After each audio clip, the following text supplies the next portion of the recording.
Whether it's crows or ravens, there's always some kind of animal flying around in those skies that is black and assumed to be a part of death.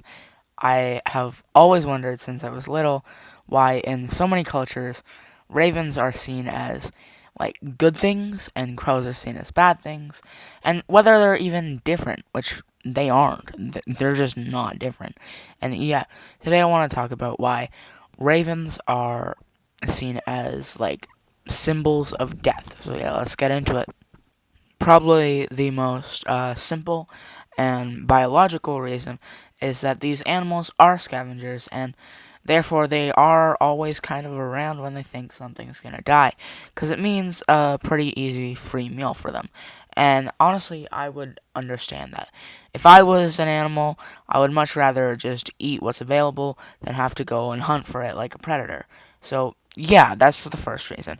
A couple other reasons that I've seen suggested are all anthropology based, and that pretty much means the history of a society. For example, in Greek mythology, ravens are often associated with Apollo. It was said that he used the ravens um, as messengers, but they were also seen as a symbol of bad luck. In the book Genesis, Noah released a raven from the ark after the Great Flood to test whether the waters had receded, and Saint Benedict of Nursia was protected by a raven who took a loaf of bread that was poisoned and stopped him from eating it. That's not the only Old Testament based stories about it. In the Quran's version of the story of Cain and Abel, a raven is mentioned as the creature who taught Cain how to bury the brother who he murdered. To the Germanic peoples, Odin was often associated with ravens, and eventually would became to be known with his two birds, Hunin and Munin, who were always around him. Hunin meaning thought, and Munin meaning memory. And some of the earliest depictions were of him with those two birds, though the name wasn't really talked about.